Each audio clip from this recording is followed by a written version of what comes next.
Constant readers, it's time to reacquaint yourselves with Dan Torrance and his mysterious shine. Hey guys, welcome to WatchMojo. I'm Rebecca, and today we're counting down our picks for the top 10 things you need to know about the Dr. Sleep adaptation.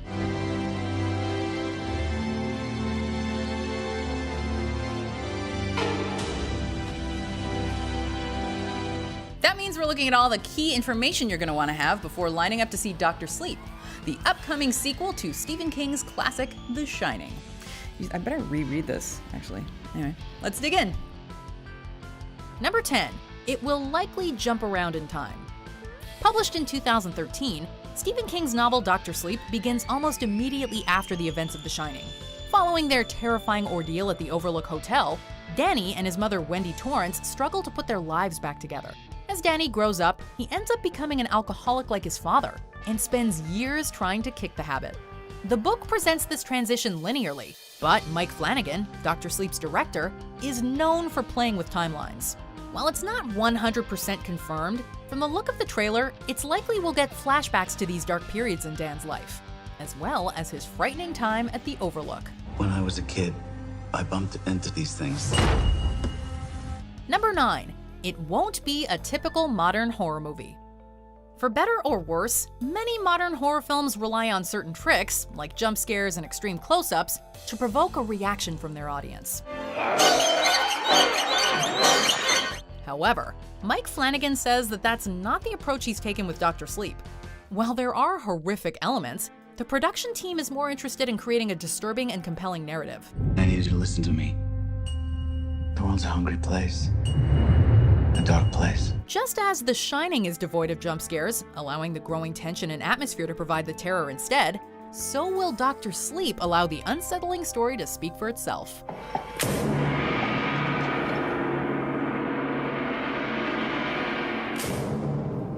Number 8. Dan Torrance is traumatized. On paper, The Shining sounds like a pretty cool power.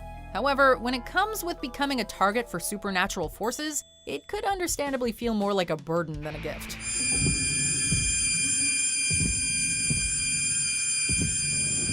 According to Dr. Sleep's synopsis, the unresolved trauma from Danny's time at the Overlook Hotel has led him to stifle his abilities. But when he discovers that others like him might need his help, he has to open himself up again, learning in the process that even though he's all grown up, there are still terrifying things out there that want to play with him forever and ever. We'd say he has every right to be afraid. Number 7. It's influenced by the Shining miniseries. Shining fans only familiar with Stanley Kubrick's adaptation are not getting the whole story. Not only are there major characterization and thematic changes from the novel, the endings are very different.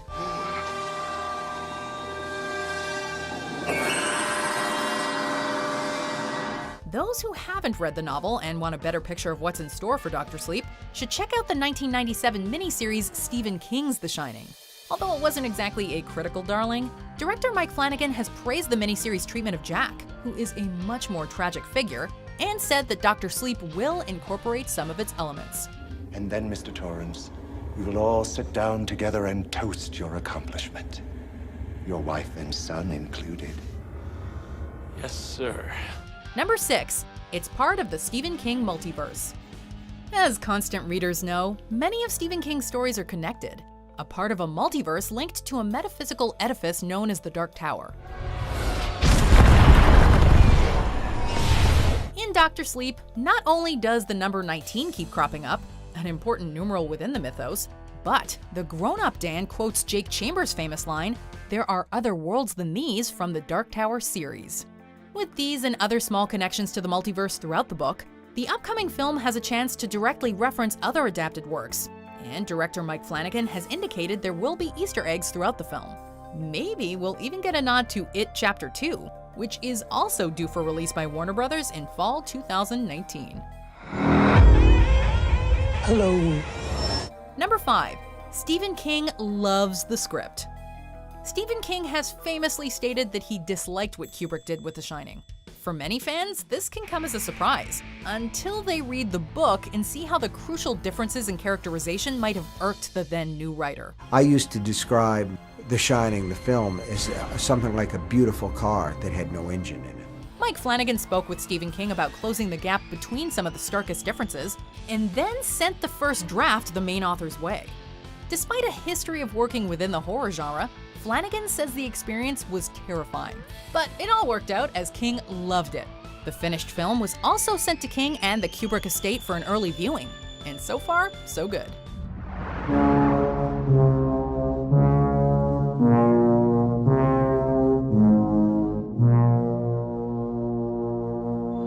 Number 4, it has a great cast.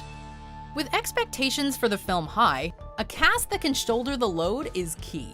In the lead role, the ever-versatile Ewan McGregor will play an adult Danny Torrance, struggling with old ghosts and new as he tries to mentor Abra Stone, played by Kylie Curran, a young girl who also has Danny's gift.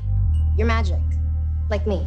Rebecca Ferguson, best known for her roles in The White Queen and the Mission Impossible franchise, will take on the role of Rose the Hat, the leader of the vampiric-like troupe known as the True Knot. And Alias and Supergirl star Carl Lumbly has taken on the mantle of Dick Halloran, the mentoring cook of the Overlook portrayed by Scatman Crothers in Kubrick's The Shining. Well, anyway, he looks like a doc, doesn't he? Yeah. What's up, Doc? Number 3, it will likely be R-rated. Except for the goriest of horror films, throughout the early 2000s, there was a growing trend of aging down movies from R to PG-13 to maximize potential viewers. That is bizarre.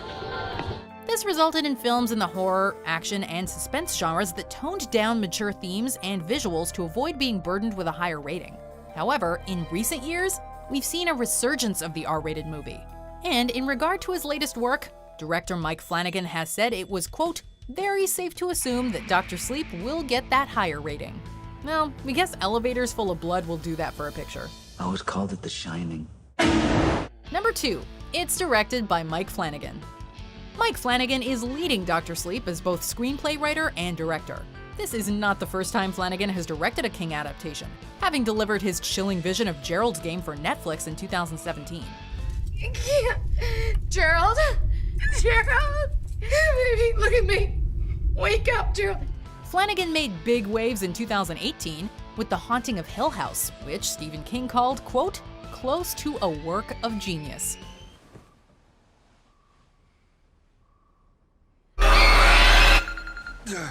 From that same production, Flanagan has brought along cinematographer Michael Fiumaniari, the Newton brothers as composers, and actors Violet McGraw and Robert Longstreet. Known for his ghost stories and exploring the nuances of grief and trauma in his horror projects, Flanagan should be perfect for handling this long-awaited story. Are you guys as excited about this as I am? Because I know I've said it a million times, but I will say it again. I'm a huge Stephen King fan, and of course, I have read this book. And I am very excited to see it adapted to the big screen, but I will say it's gonna be weird. Just warning you. Anyway, before we let you know the number one thing you need to know about the Dr. Sleep adaptation, let's check out some honorable mentions.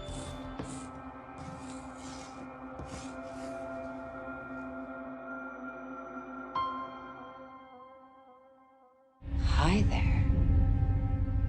I only met 2 or 3 people like us. They died.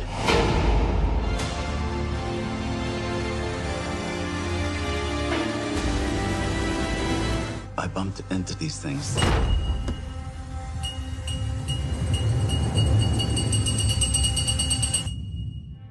Not quite at the end yet. Almost there though. Just be sure to subscribe to our channel and ring the bell to be notified about our latest videos. Alright, back to business.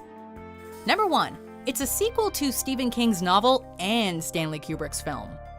As we've said, Kubrick's adaptation diverges a fair amount from its source material. Here's Johnny! Naturally enough, King's novel Dr. Sleep is a follow-up to his own book, not Kubrick's interpretation.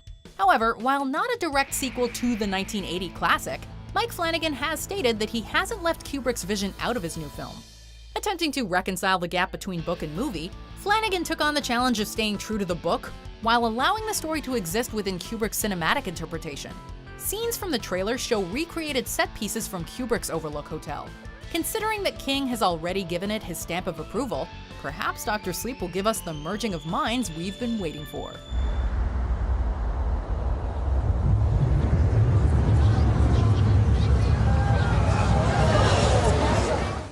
was wondering how this movie was going to work because there's stuff that happens in the book, The Shining, and this book that don't happen in the movie, and it kind of drastically alters things, and I don't want to give too much away, but just trust me on this. So the fact that it's both a sequel to the movie and the book may make it work. So I'm very, very interested to see how they do that.